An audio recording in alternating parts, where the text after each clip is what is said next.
It looks like there's some pretty big gaming bombs dropping this month. I'm Jake from GameRanks, and we're here to bring you 10 of the best games releasing in March of 2017. These are the biggest games releasing and the ones that we think are worth paying attention to, so let's get started off with number 10. Danganronpa 1-2 Reload is a very specific and interesting game to recommend on this list, but it's a big deal for a reason. It's a collection of the first two Danganronpa games for the first time ever playable on PS4 in North America. And while at first glance you might write this off, it might seem a little strange to you, these games are more of a visual novel adventure type game. There are many people out there that are not into this type of game who absolutely adore the Danganronpa games because they're really good. If you're looking for something a little bit weird and outside the box to play this month, this might be the one to pick up. And at number 9, we have Super Bomberman R. Yes, our first Nintendo Switch game release on a list that we've had, and that's pretty cool, I guess. Even though Super Bomberman R looks like it might be one of the weaker Wii U launch games, honestly, there's not a lot of launch games and not many of them look promising. But at the end of the day, it seems like it's a tried and true, regular old classic Bomberman game. Despite having a lot of visual graphics and distraction,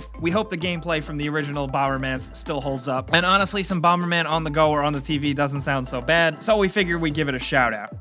However, changing gears with number 8, we have Snipperclips, another Nintendo Switch launch game that looks much more promising. This weird type of adventure puzzle style game not only looks like it has very unique and interesting gameplay that somewhat takes advantage of some of the Switch's capabilities, but more so, the visual style. Look at this game, it just looks fun and interesting and cool, and I can't wait to get my hands on it. Like I said, despite Nintendo Switch's, big number 1 launch game, it doesn't seem like a lot of the other launch games really hold a candle to anything, but we're hoping that Snipperclips really does. And at number 7, we have Styx, Shards of Darkness. Now look, I don't know if you guys got your hands on the original Styx game that released in 2014, Styx Master of Shadows, but I thought that game was pretty damn solid. It was, admittedly low budget, it was more of a lower tier game, but it turned out to be pretty solid because it was just some good old-fashioned medieval fantasy stealth. It's a solid third-person stealth game with a lot of different tools at your disposal. You're a very weird, quirky little goblin guy named Styx, so it's a bit outside the box, and it looks like Styx Shards of Darkness is going to continue that trend. The studio has been a little quiet up to the release of this game, but if it just basically improves upon some of the issues that the first one had, I think we have the makings of a pretty damn good and highly underrated stealth game here. And at number 6, we have Dreamfall Chapters, specifically as a collection releasing on PS4 and Xbox One. This is a collection and a cleaning up of a PC release from 2014, but it falls in a very specific and very special series. Dreamfall Chapters is the long-awaited follow-up to Dreamfall The Longest Journey, which is itself a successor to the late 90s cult classic The Longest Journey. This basically wraps up that whole tale and gives you the stunning conclusion. When Dreamfall Chapters was released on PC in 2014, it was an episodic thing, so now that you get this collection on consoles, you get all 5 episodes, and it's not a full-priced game, but it's a very interesting and different take on video game storytelling that definitely has a lot of fans for a reason. Even though you don't hear about this game, I think it is absolutely worth checking out. And at number 5, we have MLB The Show 17, which is a game that finds itself in a very interesting position, considering it's basically one of the only mainstream baseball games releasing right now. There was a time when baseball games were a dime a dozen and as popular as basketball and football games, but now all we really have is MLB The Show. Unfortunately, whether you like it or not, the MLB games are now exclusive to PlayStation's platform, so The Show 17 is really only showing up on PS4. It's got regular sports games updates, shinier graphics, roster updates, Dynasty mode is getting a bit more fleshed out in certain ways. But what I really dig, and this is a superficial thing, is that it has a retro mode, which basically sets it up like an old baseball game from the 90s. And it's like a whole different mode with different visual fonts and graphics, and even music and sound effects, and it just seems really unique, and it seems like they tried to add something really special to MLB 17 because you can only keep evolving a baseball game so much. So I'm really hoping fans will appreciate an addition like this, because it looks cool.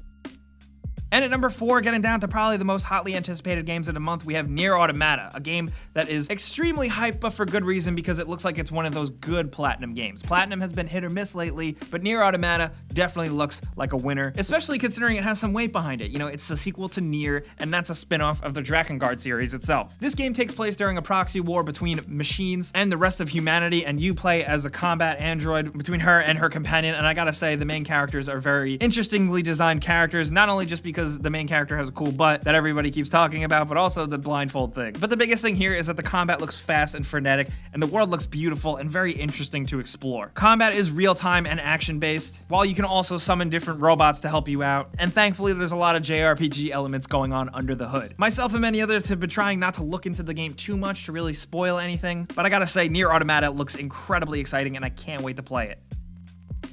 And at number 3, we have Ghost Recon Wildlands, a game that a lot of shooter fans are very excited for, but then there's also, the classic Ubisoft skepticism, which I completely understand. Personally, I think on paper, Ghost Recon Wildlands sounds like an awesome game. I've been a fan of the Ghost Recon games from the beginning, and most Ghost Recon fans out there have pretty much played all of the games because they've all been fairly solid, and Ghost Recon Wildlands completely changes things up for the series, giving you an open world, more customization options, and lots of multiplayer options, and honestly, from playing the beta, it seems like playing with friends is the absolute best. Also cranking up that difficulty and making things really hard. Where Ghost Recon the series has always strived is on some sort of realism with a combination of using real world and kind of more advanced technology. And Ghost Recon Wildlands seems to just go more beyond that with driving around on dirt bikes and jumping out of the sky and stealing cars and shooting up cartels and stuff. It does seem incredibly exciting, and if it works as it's intended, I think we could have a pretty special third-person shooter on our hands. I'm cautiously optimistic, but as a fan of the series, I'm still excited. And at number 2, we have Mass Effect Andromeda. We're finally getting another Mass Effect this month after so many years of development and rumors and not a lot of information. The last month or so has at least led up to a lot more information being revealed about the game. The combat looks a lot more fast-paced and action-packed. There's a jump button now. There's also a jetpack boost that you can use and way more abilities. In most instances, this game looks pretty cool with a lot of big open environments. Apparently, this is absolutely the biggest Mass Effect game yet. And there's a lot of eyes on this one because Mass Effect has a huge following, but I'm very curious to see if BioWare can really top the excitement and the impact that the original Mass Effect trilogy had. And I think a lot of it, honestly, is going to come down to the characters. I can't wait to see and experience these characters, and I hope they can at least hold a candle to being somewhat memorable, at least as memorable as the characters from the previous games. Thankfully, though, it looks like all of our questions will finally be answered on March 21st. And at number 1, speaking of fingers crossed, we have Legend of Zelda Breath of the Wild. It's very interesting to have a game at number 1 on our list on a new console that's launching, or on an old console, the Wii U, which not a lot of people really bothered with. Despite that though, early reactions from people who have already gotten their hands on Legend of Zelda Breath of the Wild have been pretty extremely positive. There's lots of gameplay videos popping up on YouTube, and I gotta say, this looks like one of the most challenging and most complicated Zelda games yet. Are all those complications and RPG elements really something that Zelda players want? Honestly, it seems like a lot of them do. I'm very curious to see how this game holds up on the Nintendo Switch hardware. Hopefully everything works exactly as intended, because honestly, whatever platform it's on, I just want to play a Zelda game, I want to play as Link, and I want to explore Hyrule. And it looks like we're going to get a lot of that with this one because it's completely open world, and apparently the map is absolutely massive.